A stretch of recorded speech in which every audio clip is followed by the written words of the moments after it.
Baik, selamat sore semua. Kamu berapa orang nih?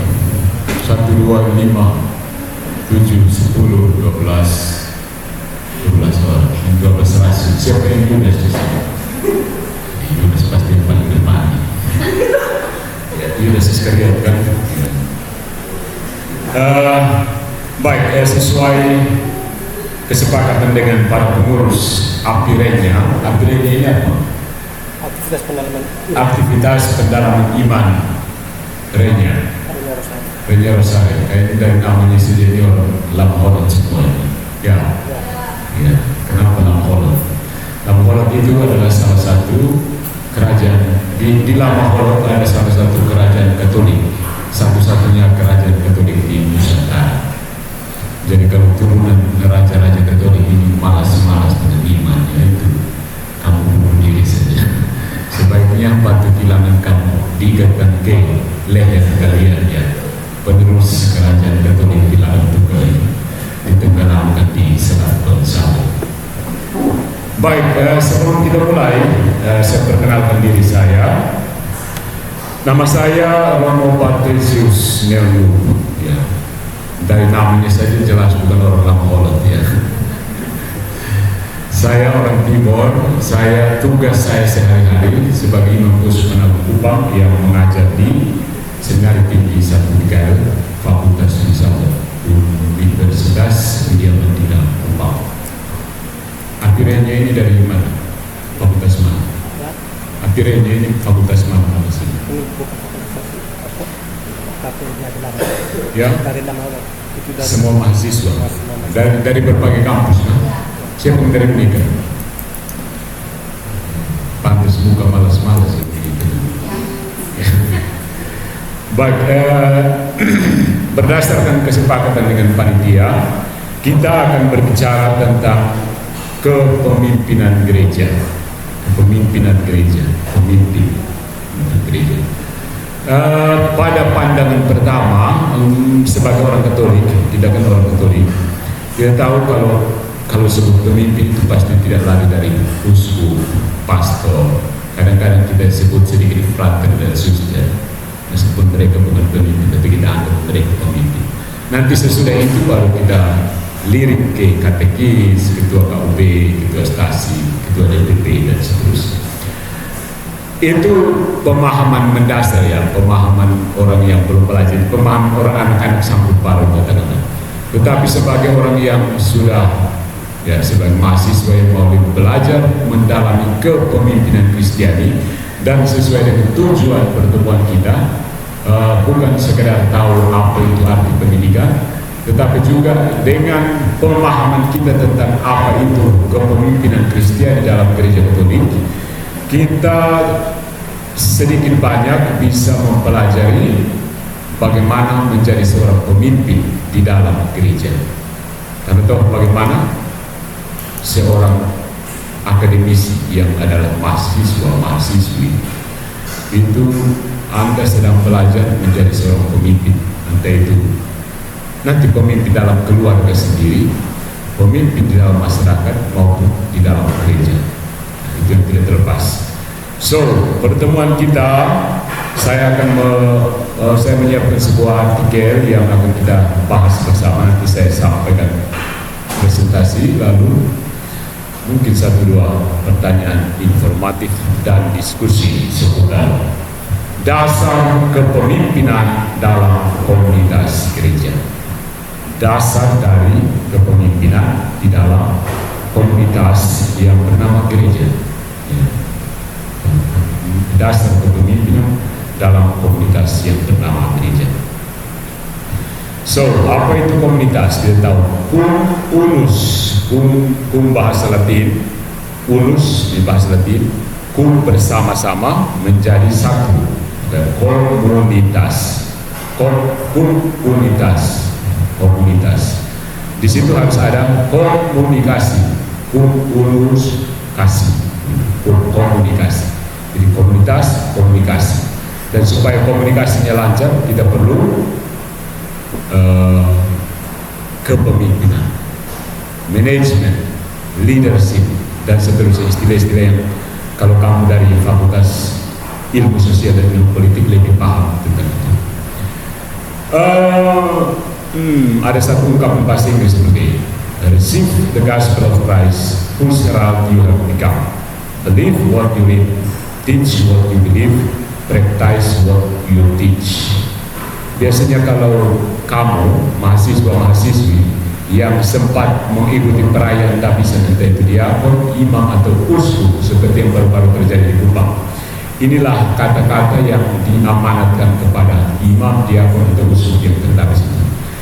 Terimalah Injil Kristus yang mana kamu telah menjadi pengabarnya, percayalah apa yang engkau baca, ajarilah yang engkau percaya, laksanakan apa yang engkau ajarkan. Jadi baca, percaya, ajar, laksanakan. Jadi tugas kita semua orang yang dibaptis menjadi anggota gereja Katolik. Ini kalimat yang biasa diberikan pada waktu pendapatan diakon. Tetapi walaupun kita semua tidak mungkin ditabiskan menjadi diakon atau imam, ya beberapa ini kan sudah sangat mencintai pasangannya dan tidak mungkin ditinggalkan hanya untuk masuk biara lagi. Itu bagaimana ya? Kalimat indah ini dapat kita terapkan kepada kita semua, ya semua. Juga menerima perutusan sebagai murid Kristus, terutama saat kita dibaptis. Pada umumnya orang dalam holod itu dibaptis tidur, orang bilang sulit cari orang yang sudah tua baru dibaptis. Kejadian lama holod tinggalnya di pedalaman TTS mungkinnya cari pastor sulit. Tapi kalau dia lahir besar di lama holod dari dalam batas sampai Flores Timur, berarti dipastikan itu dia baptis, dia belum tahu apa. Begitu dia sadar dia sudah Katolik. Iya kan? Banyak di antara kita. Begitu kita sadar, tiba-tiba kita tahunya kita Katolik saja. Pokoknya kita tidak tahu apa yang terjadi, kita tahunya kita sudah Katolik. Melalui pembaptisan ini, kita menerima mandat dari Kristus untuk menjadi imam, untuk menjadi nabi, dan untuk menjadi raja. Ya. Imam, nabi, dan raja. Dan semua mahasiswa, entah kamu mau kuliah jadi arsitektur kah, mau kuliahnya di teknik informatika kah, atau pendidikan bahasa Inggris kah, tetap tugas kamu sebagai orang terbaptis adalah nantinya harus menjadi imam, nabi, dan raja. Terlepas dari tugas spesifik Anda sebagai arsitek kah, nanti guru kimia kah, akuntan kah, itu urusan lain. Tapi bahwa dengan dibaptis kamu siap menjadi imam, nabi, dan raja. Dan kata-kata ini juga diterapkan dalam kepemimpinan komunitas gereja, manajemen organisasi atau komunitas yang bernama gereja ini. Komunitas-komunitas di dalam gereja harus mempunyai dasar kepemimpinan yang berdasarkan Injil Kristus, karena Injil Kristus adalah sumber pegangan, rujukan, sehingga seseorang dapat menjadi pemimpin Kristen yang baik. Sampai sekarang kamu tahu tuh cerita utama dari Injil itu apa? Dan sampai ada orang yang belum tahu tentang Injil itu apa sih? Dan sampai kamu pola pikir seperti orang-orang di sebelah, Injil itu diturunkan kepada siapa? Bukan seperti itu. Injil itu kabar gembira tentang Tuhan kita Yesus Kristus. Dia datang menjadi manusia, tinggal di antara kita, menderita sengsara, wafat, dan bangkit bagi kita. Dan pesan Injil yang utama adalah pesan kasih. Ini harus kita pelajari, kita percayai, kita beritakan, dan terutama harus kita terapkan dalam kehidupan sehari-hari. Entah apapun situasi kamu sekarang, entah seorang mahasiswa yang sedang berjuang untuk memenuhi tugas perkuliahan, entah guru, entah apa mahasiswa yang sudah mahasiswa akhir yang siap-siap untuk wisuda dan seterusnya. Tapi umumnya harus kita terapkan pesan Injil dalam kehidupan kita sehari-hari.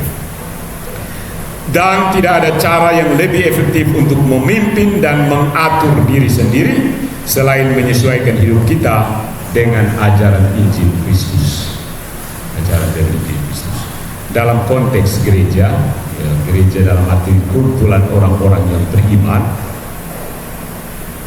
setiap komunitas yang tergabung dalam gereja Katolik, entah itu API itu sendiri, organisasi ini khusus kita punya ini, organisasi pendalaman iman ini, kita harus menjaga persatuan dengan gereja seluruhnya dan jangan jadi eksklusif. Karena kami apirenya dan apirenya, maka kami tidak mau gabung lagi dengan yang lain-lain, misalnya KMK dari fakultas ini, KMK dari fakultas ini. Semuanya adalah komunitas-komunitas kecil yang membentuk komunitas gereja yang lebih besar. Jadi kita menjaga persatuan masing-masing dan kita semua ini bisa membangun gereja dari dalam.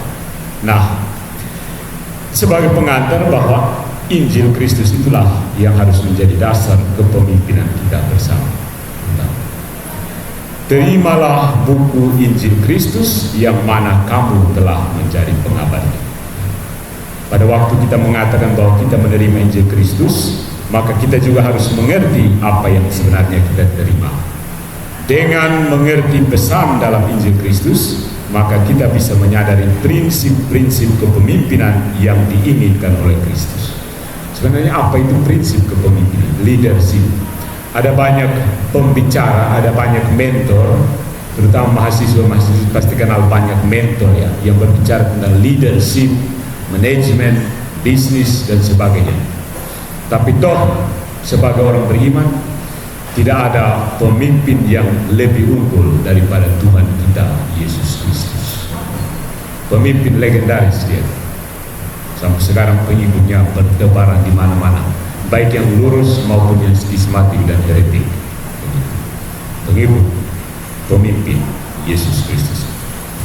Dengan mengerti pesan dalam Injil Kristus, ya, kita bisa menyadari prinsip-prinsip kepemimpinan, dasar-dasar, blueprint pokok yang kemudian bisa kita kembangkan sesuai dengan latar belakang kita masing-masing, sesuai dengan konteks sosial kita masing-masing. Jadi ada beberapa dasar kepemimpinan Kristiani yang bisa kita refleksikan, yaitu kepemimpinan berdasarkan kasih, kerendahan hati, ketekunan, kebijaksanaan, dan persatuan.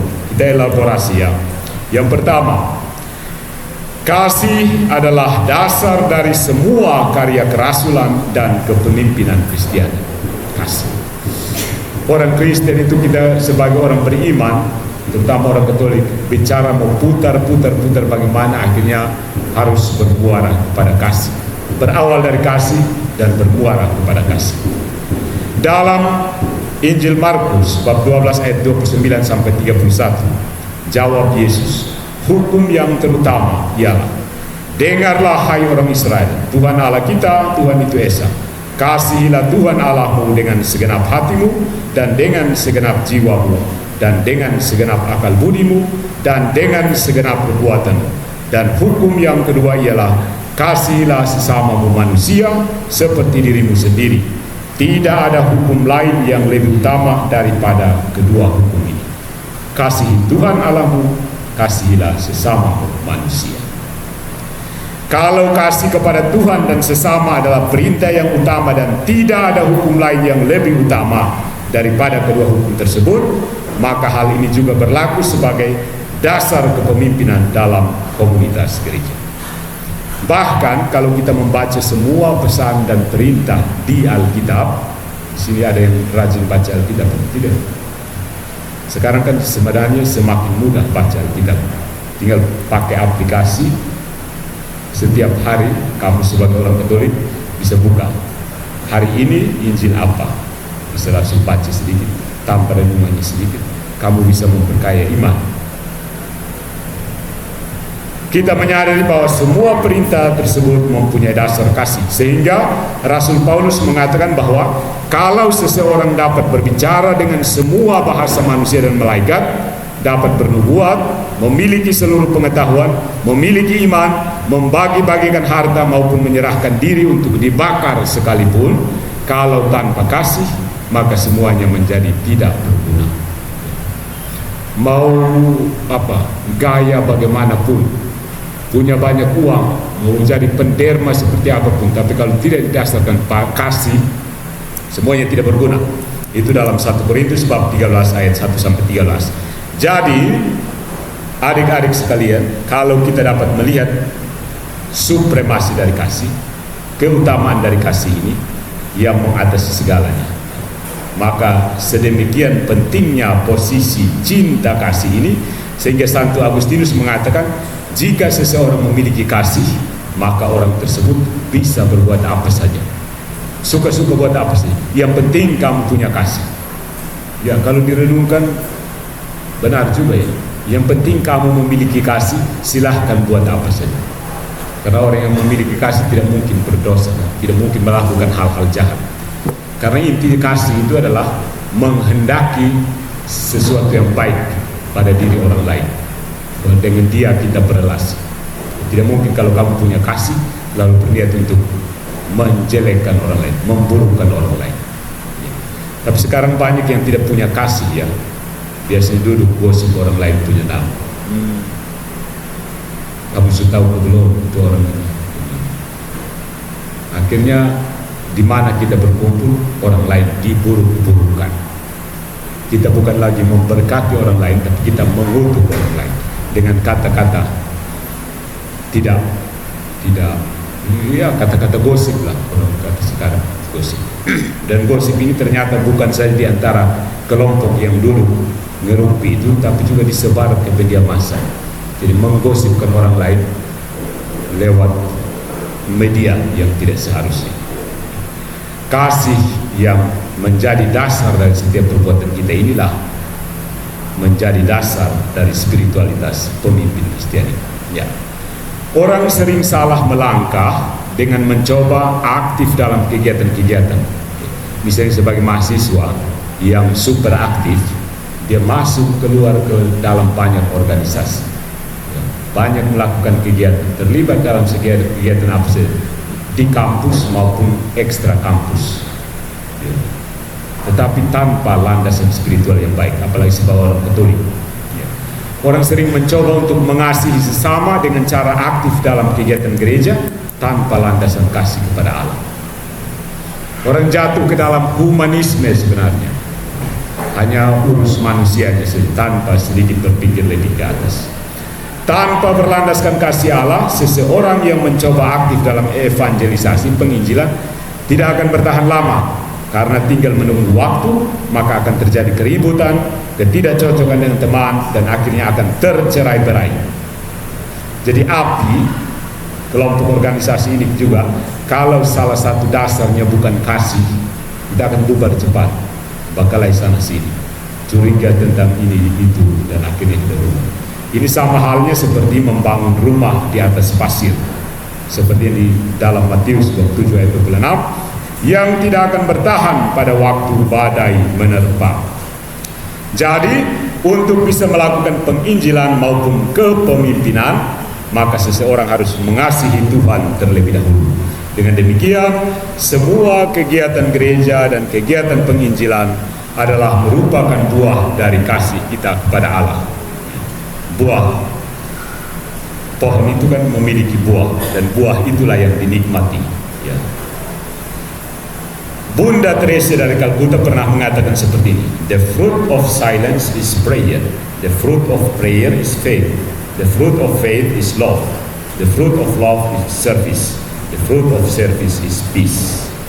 Ada buah demi buah dihasilkan, mulai dari ketenangan sampai pada kedamaian. Kerendahan buah dari keheningan adalah doa. Dengan hening orang bisa berdoa. Buah dari doa adalah iman. Di dalam doa orang semakin beriman. Buah dari iman adalah kasih. Dengan beriman orang mampu untuk mengasihi. Buah dari kasih adalah pelayanan. Kalau orang punya kasih, dia sanggup untuk melayani. Dan buah dari pelayanan adalah kedamaian. Damai kan. Tetapi saudara-saudariku, kata-kata ini memang terasa sangat abstrak ya. Apa itu kasih? Apa itu doa? Apa itu keheningan? Apa itu kedamaian? Ya, pikirkan kembali. Itu juga tugas kamu, apalagi seorang mahasiswa. Pikirkan kembali konsep-konsep yang kadang-kadang kita pakai sehari-hari tanpa pikir panjang. Cinta, kasih, itu apa sebenarnya? pulsa, pikirkan juga internet atau WA. Harus apa? Kadang-kadang tarik diri ke belakang untuk merefleksikan kembali, kira-kira kata ini maksudnya apa. Jangan terlalu terlampau ikut arus saja. Arus jalan kemana kamu ikut ke situ. Itu bukan tanda ciri karakter yang baik. Karakter sebagai orang muda terutama pembentukan karakter. Jangan terlalu ikut arus. Kadang-kadang harus tarik diri dan sedikit lawan arus. Itu penting. Kalau tidak pernah lawan arus, tidak pernah kuat, tidak akan tahan, mental kita kurang kuat. Kadang-kadang harus berani melawan arus. Apapun arus yang dimaksud, kamu bisa tahu sendiri apa itu arus. Terlalu banyak pengaruh teman-teman, kadang-kadang kita harus lawan juga. Misalnya anak-anak mahasiswa, biasanya kan umur-umur kita seperti mahasiswa itu kan, kalau yang laki-laki kalau kumpul rokok, minum misalnya, bukan sesuatu yang dilarang sama sekali, kamu tidak boleh sama sekali minum merokok. Tapi kadang-kadang juga jangan terlalu terpengaruh juga. Kadang-kadang mau berhenti merokok, berhenti saja. Mau berhenti minum, berhenti saja. Tidak perlu ikut terlalu orang. Nanti saya sakit kalau merasa sakit kan. Itu kalau saya uang keluar, kalau merasa uang keluar kan. Ada banyak hal yang mesti kita bertanggungjawabkan sendiri. Itu juga basis dari pembentukan karakter untuk menciptakan seorang pemimpin yang baik. Kadang-kadang lawan arus, jangan terlalu ikut pendapat banyak orang. Terlalu ikut pendapat banyak, terlalu banyak demokrasi juga tidak bagus. Harus berani mengambil keputusan sendiri. Sedikit-sedikit jajak pendapat, sedikit-sedikit jajak pendapat. Tidak betul lagi. Yang berikut, kerendahan hati menjadi dasar dari kepemimpinan. Rendah hati. Pertama tadi kasih ya. Kedua, rendah hati. Sehingga bisa melakukan hal-hal besar. Sedikit paradoks ya, orang rendah hati mengecilkan diri bisa melakukan hal besar. Sebenarnya contoh paling jelas itu ya Tuhan kita Yesus Kristus. Dia Tuhan, dia merendahkan diri menjadi manusia, tapi melakukan hal besar, yaitu kebangkitan itu sendiri.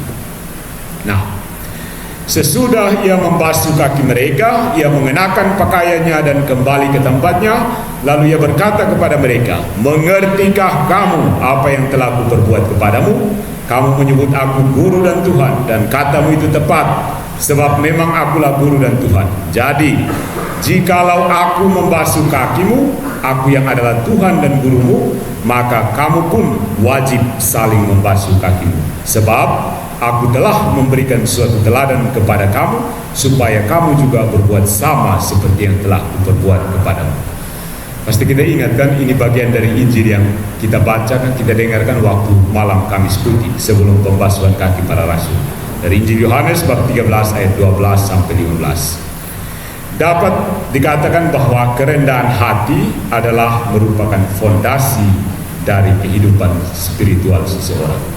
Tanpa kerendahan hati, tidak mungkin seseorang bertumbuh secara spiritual, dan tidak mungkin seseorang bisa menjadi seorang pemimpin yang sesuai dengan prinsip-prinsip Kristiani. Karena tanpa kerendahan hati, seorang tidak bisa mengasihi. Kerendahan hati yang artinya adalah memahami bahwa diri sendiri bukanlah apa-apa dan Tuhan adalah segalanya. Membuat seorang pemimpin bisa mengerti kondisi orang yang dipimpinnya tanpa kehilangan visi dan keberanian untuk mengerjakan hal-hal besar, karena menyadari bahwa Tuhan bisa memberikan dirinya kemampuan untuk melakukan hal-hal besar.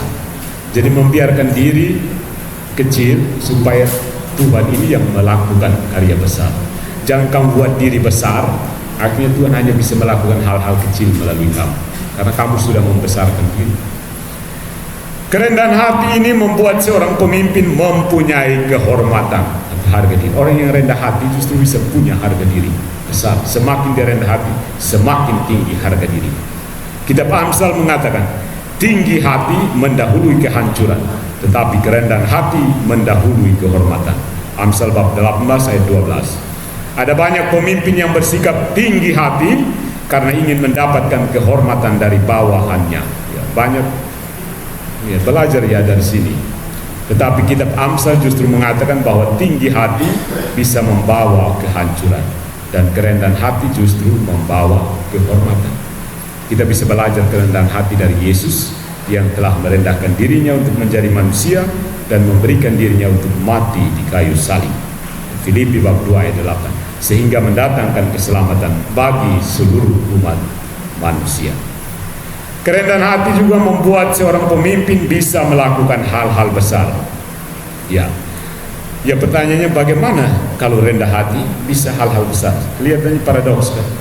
Kalau merendahkan diri tapi bisa melakukan hal besar. Ya, kerendahan hati yang sejati justru menyadari akan kuasa Tuhan yang begitu besar.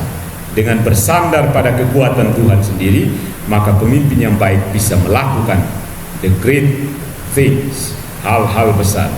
Dan para kudus telah membuktikan hal ini sepanjang sejarah gereja. Bunda Teresia, seorang suster dari Albania yang bekerja di India sebagai seorang guru, bisa menjadi pendiri Ordo Cinta Kasih karena mengikuti panggilan Allah dan senantiasa bersandar pada rencana Allah. Tidak meninggikan diri, tetap rendah hati.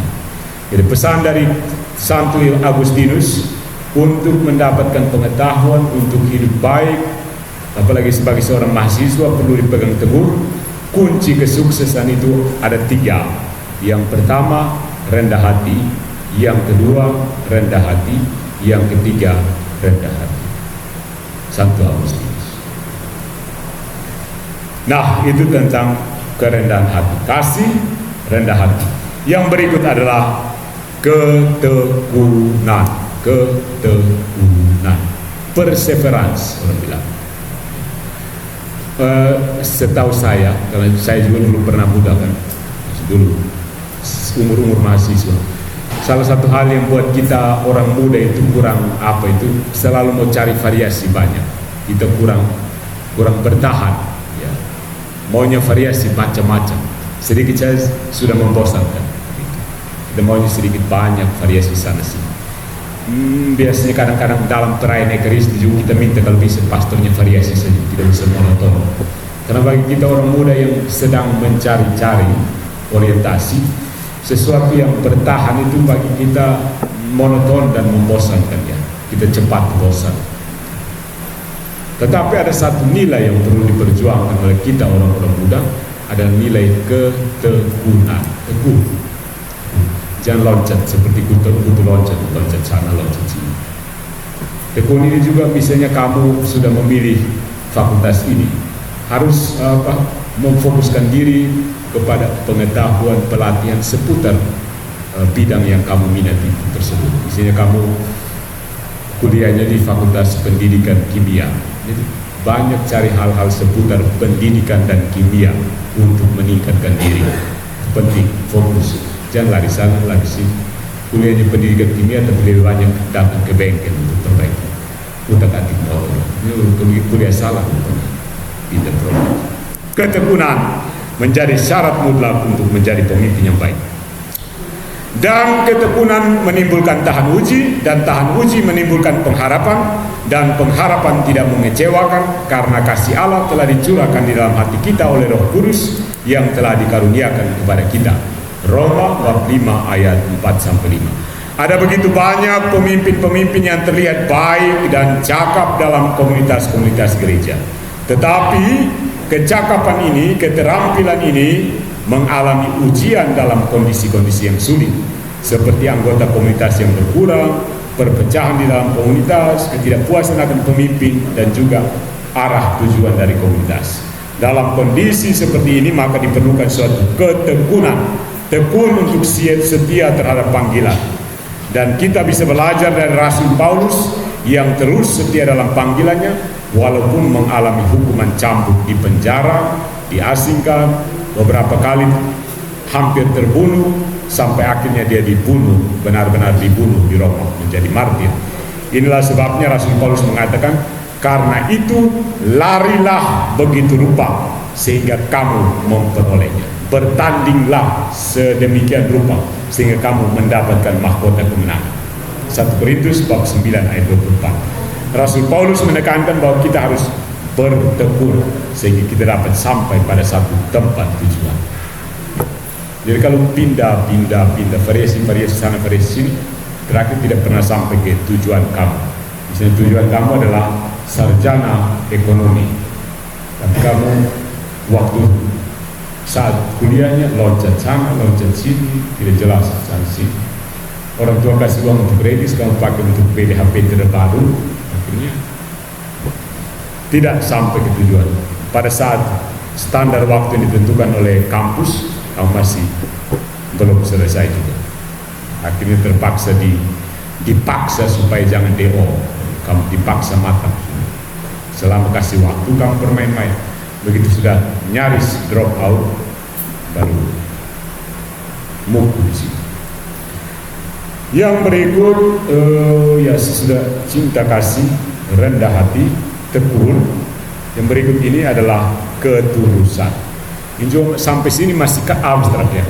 Sampai sini kita masih bertemu dengan konsep-konsep abstrak. Kasih, kerendahan hati, ketekunan, dan keempat ini masih ketulusan, tulus. Disertai dengan kebijaksanaan menjadikan seorang pemimpin yang efektif. Efektif artinya berakibat, berdaya guna, berhasil mempengaruhi. Pemimpin yang efektif. Lihat, aku mengutus kamu seperti domba ke tengah-tengah serigala. Sebab itu hendaklah kamu cerdik seperti ular dan tulus seperti merpati. Matius 10:16. Kerendahan hati dan ketekunan tidak cukup. Hanya rendah hati dan hanya tekun belum cukup untuk menjadi seorang pemimpin. Pemimpin yang baik dan efektif. Untuk itu diperlukan kombinasi ketulusan dan kecerdikan. Tulus seperti merpati, cerdik seperti ular. Tapi jangan langsung menjudge ke cerdik dengan licik ya. Cerdik dengan licik itu memang perbedaannya tipis sekali. Tapi kalau orang bisa menempatkannya secara tepat, mana yang cerdik dan mana yang licik, kamu bisa jago. Atau mungkin lebih tepatnya disebut kebijaksanaan dalam bahasa teknis. Istilah teknis dalam etika itu namanya prudence. Prudence itu maksudnya orangnya mampu menimbang untuk memilih yang terbaik. Prudence. Di sini ada yang Fakultas Pendidikan Bahasa Inggris? Ada. FK Bahasa Inggris. Kata prudence ini kalau diterjemahkan ke dalam bahasa kita bisa kurang dapat artinya. Prudence. Pokoknya dia ada mengandung di situ, ada kebijaksanaan, dia mengandung ada kegigihan juga ada di situ, ketabahan juga ada, perjuangan juga ada. Jadi sulit kalau langsung diterjemahkan ke bahasa Indonesia. Agak sulit. Kita tetap pakai saja prudence. Katekismus Gereja Katolik mendefinisikan ketulusan atau prudence itu sebagai berikut. Definisi dari KGK ya. KGK 1806.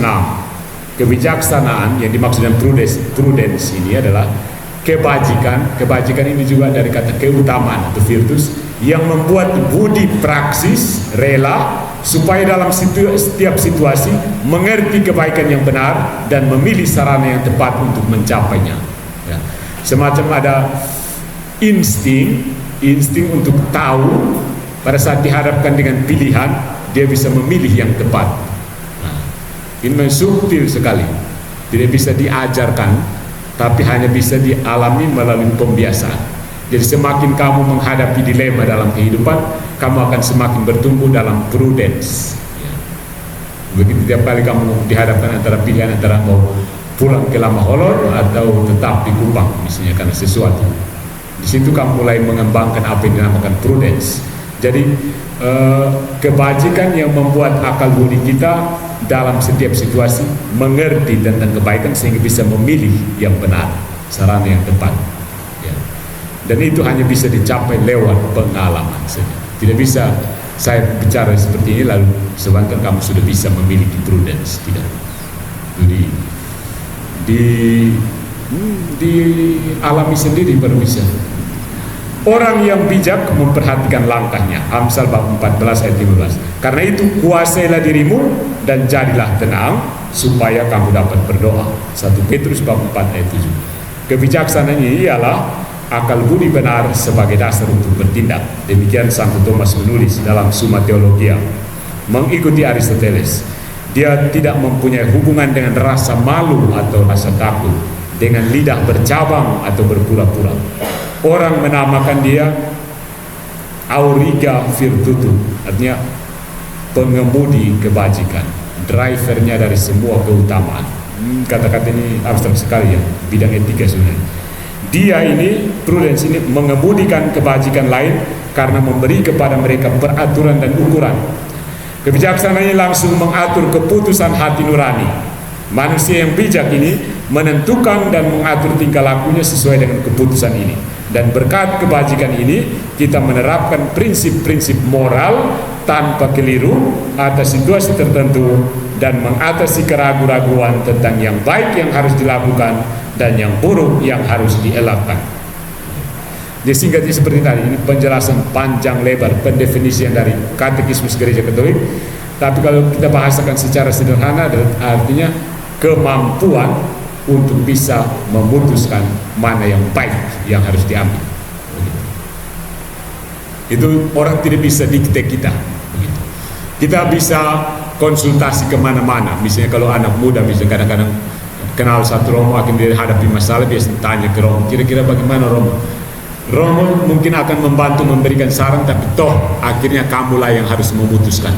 Saya mau buat apa? Tidak bisa bilang, Romo putuskan kepada saya, sudah saya tiduran saja. Tidak bisa. Masing-masing mau minta saran dari mana, nasihat dari mana, dan dari mana-mana, tetap kamu sendiri yang harus memutuskan. Karena itu belajar untuk memiliki prudence ya.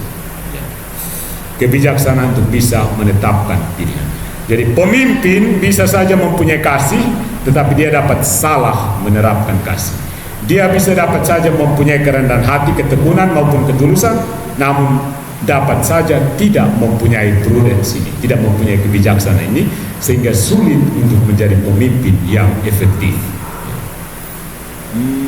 Keterampilan untuk mengambil keputusan, seperti itu.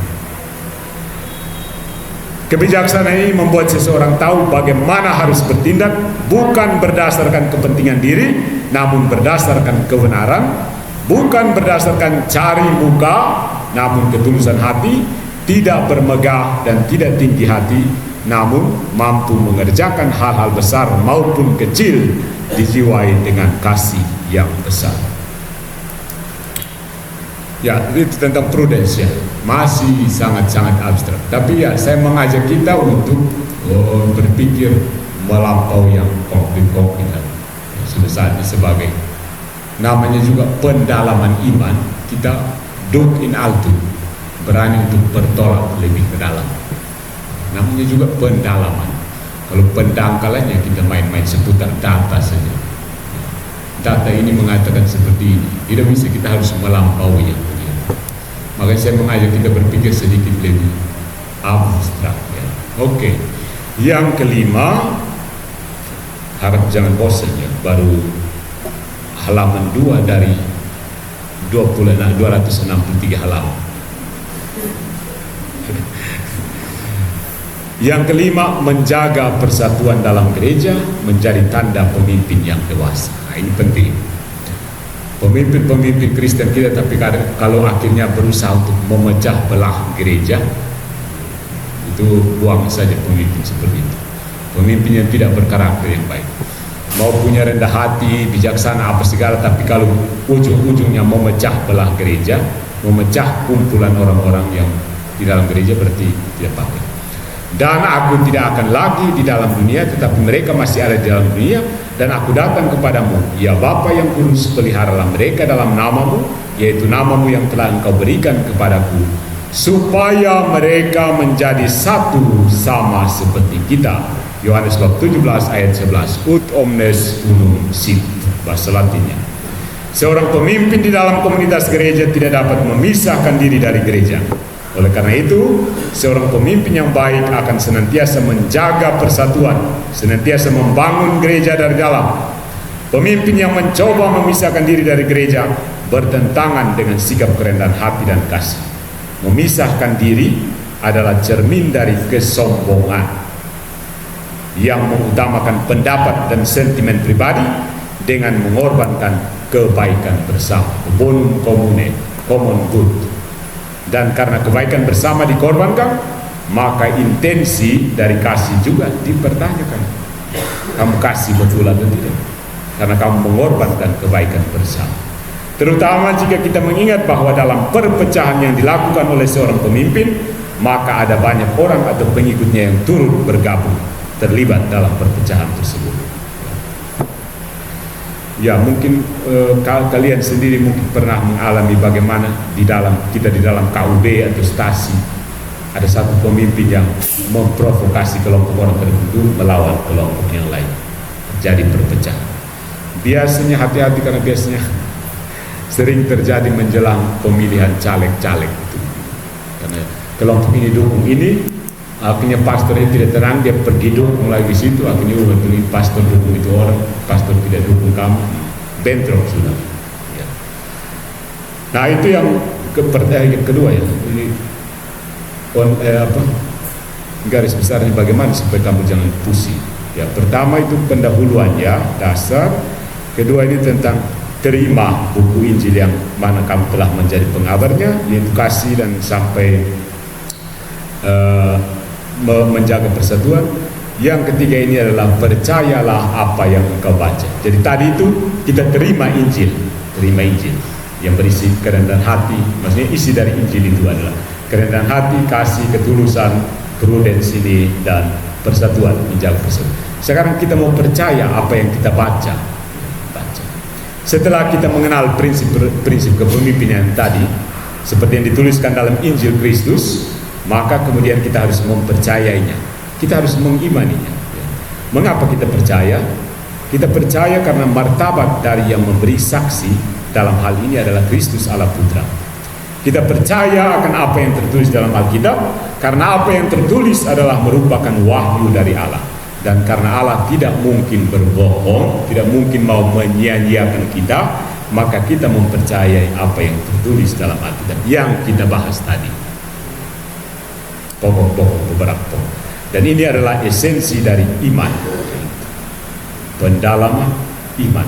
Tadi pendalaman, sekarang iman. Kita bahas iman. Iman yaitu suatu persetujuan dari akal budi yang kokoh pada suatu kebenaran berdasarkan pemberitaan dari saksi. Persetujuan akal budi yang kokoh pada suatu kebenaran berdasarkan pemberitaan dari saksi. Jelas. Jadi iman itu bukan sekedar percaya buta, tidak ada. Harus kokoh secara akal budi. Jadi kalau tidak bisa dipertanggungjawabkan secara logis, tidak usah percaya. Tidak punya saksi yang jelas, tidak usah percaya.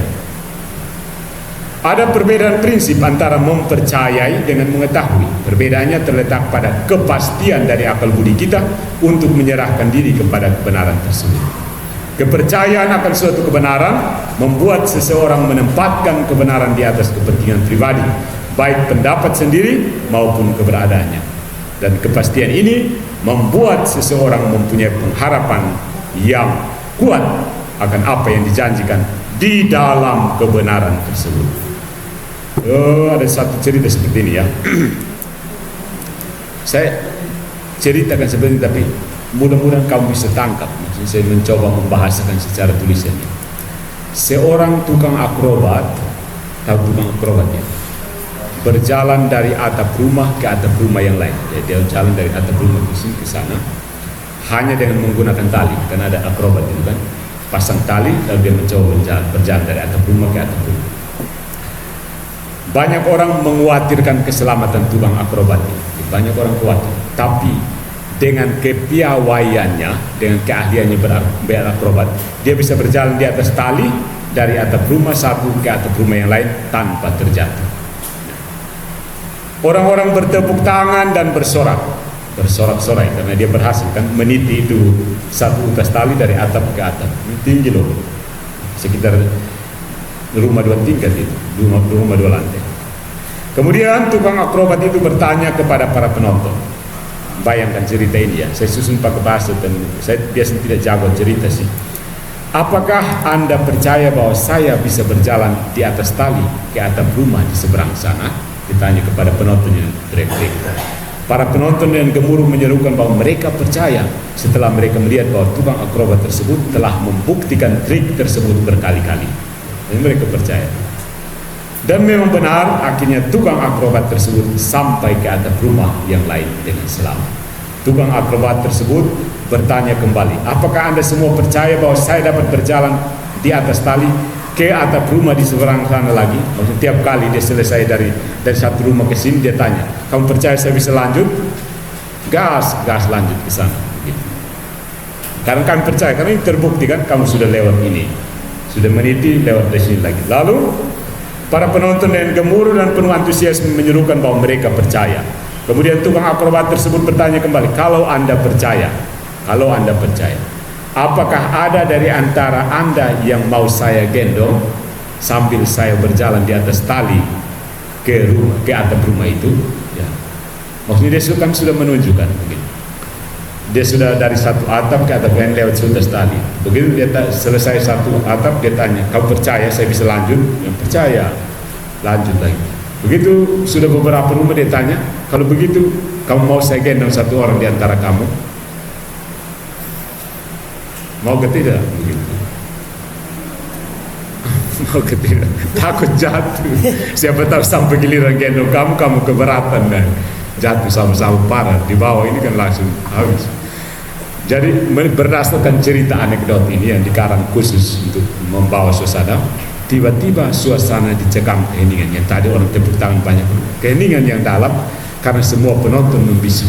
Keheningan tersebut kemudian dipecahkan oleh suara anak kecil yang berteriak, saya percaya bahwa Anda mampu berjalan di atas tali, dan oleh karena itu saya mau digendong untuk sampai ke atap yang lain. Yang lain kan tidak berani, tapi ada satu anak kecil yang bilang, saya percaya, saya mau digendong. Dengan hati berdebar-debar, semua orang menyaksikan pemandangan tersebut. Ya, ini anak kalau jatuh ke mana, polisi nanti kita semua tanggung jawab. Sampai pada akhirnya semua bertepuk tangan ketika tukang akrobat dan anak tersebut sampai ke atap rumah yang lain dengan selamat. Setelah pertunjukan tersebut, ada orang yang bertanya kepada anak tersebut, mengapa kamu percaya sekali kepada tukang akrobat tadi? Itu tadi tersalah sedikit, saya bersuh habis itu.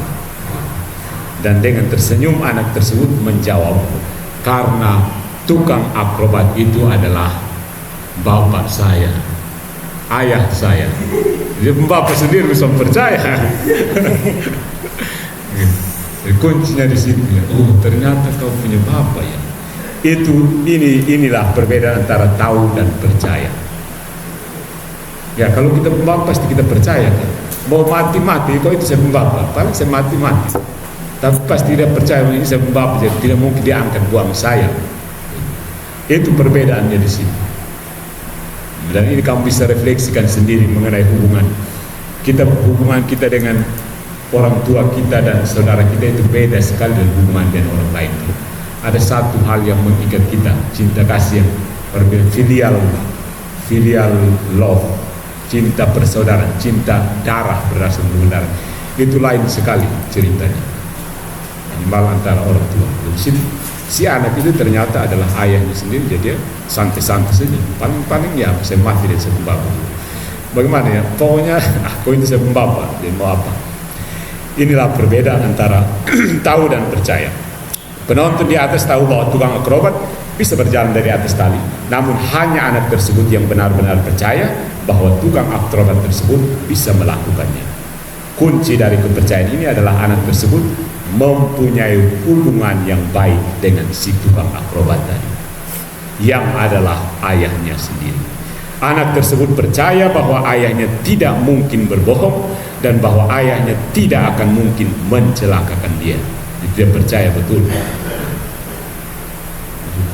Kepercayaan yang sama dituntut oleh semua orang beriman yang telah menjadi anak-anak Allah, karena telah menerima rahmat pembaptisan dan dapat memanggil Allah dengan sebutan Aba, Bapa. Galatia bab 4 ayat 6. Dengan demikian, kalau kita percaya akan Allah yang mengasihi kita, maka sudah seharusnya kita melaksanakan semua yang diperintahkan. 1 Yohanes bab 5 ayat 3. Karena rancangannya adalah rancangan damai sejahtera dan bukan rancangan kecelakaan, sehingga rancangannya adalah rancangan yang memberi hari depan yang penuh harapan. Lihat Yeremia bab 29 ayat 11. Jadi itu tentang percaya apa yang kamu baca. Kita tadi sudah terima Injil, kita dengar khotbah dari pastor, dengar kuliah dari dosen-dosen kita. Sekarang kita tuntut percaya. Kita sudah baca dan dengar Injil, khotbah. Sekarang kita percaya kepada Injil itu berdasarkan cerita tadi. Kemudian yang terakhir, keempat ini, ajarilah sekarang apa yang engkau percaya dan laksanakan apa yang engkau ajar. Sekarang saatnya sebarkan virusnya. Kamu sudah percaya, orang lain juga harus seperti Anda percaya. Yang pertama, kita semua telah diutus. Setelah kita mengerti akan pesan Kristus dan mempercayainya, maka tugas selanjutnya adalah mengemban tugas perutusan dari Kristus. Dikatakan bahwa Kristus mengutus para muridnya berdua-dua untuk menyerukan pertobatan, memberikan kesembuhan bagi orang-orang yang sakit, mengusir setan dan memberitakan kerajaan Allah.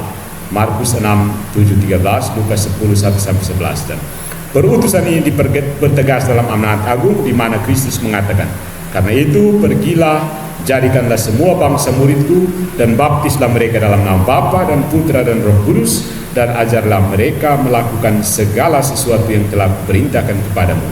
Dan ketahuilah aku menyertai kamu senantiasa sampai kepada akhir zaman. Matius 28 ayat 19-20.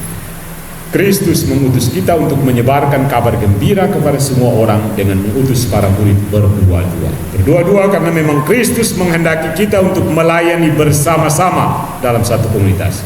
Kalau kasih mensyaratkan memberikan diri, yang artinya harus lebih dari satu, maka berdua-dua mengindikasikan bahwa dalam pelayanan kasih menjadi syarat yang utama.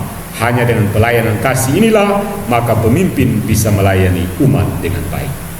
Lalu kita semua telah dilengkapi dengan Roh Kristus untuk menjadi pewarta. Yesus tidak akan memberikan perintah yang tidak mungkin, impossible ya.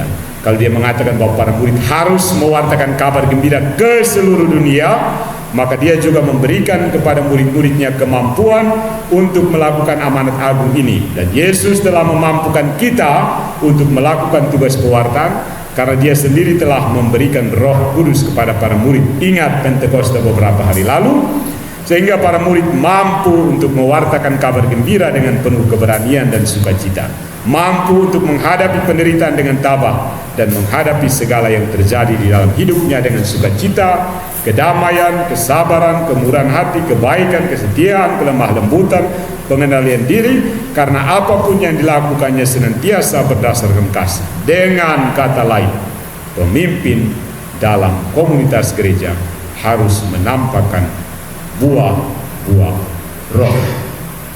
Mau tahu tentang buah-buah roh, silakan baca Galatia bab 5 ayat 22-23. Dan sebagai kesimpulannya, sudah berapa menit? Menutup pertemuan kita dari 3 hal ini. Kita terima Injil yang berdasarkan karakter pemimpin, kita percaya Injil itu, kemudian harus kita ajarkan karena kita sudah diberi kekuatan. Maka dasar kepemimpinan dalam komunitas gereja adalah kepemimpinan yang menerapkan pesan-pesan Injil Kristus. Dan anggota API, mahasiswa-mahasiswi yang terkasih, harus mempercayai prinsip-prinsip yang tertulis di dalam Injil, sehingga kalian juga dapat mewartakannya dengan penuh keyakinan.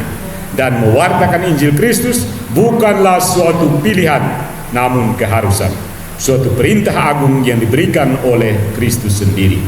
Itu dari Matius bab 28 ayat 19-20. Dan perintah ini bukanlah perintah yang mustahil, bukan perintah untuk uskup, imam, dan frater suster saja, tetapi adalah perintah untuk semua orang beriman, karena Kristus sendiri telah memberikan Roh-Nya, Roh Kudus yang memampukan seluruh umat beriman untuk menjadi pewarta. Nah, pertanyaan untuk kita semua pada penutup pertemuan kita, apakah beberapa hari merayakan Pentakosta ini, apakah kita masing-masing sudah siap untuk mewartakan Injil, kabar baik kepada semua orang di antara kita.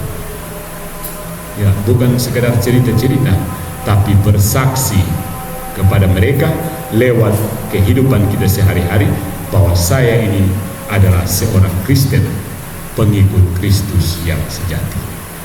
Jadi sekali lagi profesiat untuk anggota aktivitas pendalaman iman, semoga tetap bertumbuh dalam iman, terutama karena kita baru saja sama-sama merayakan Pentakosta. Roh Tuhan senantiasa menyertai kita semua. Terima kasih atas kesempatan yang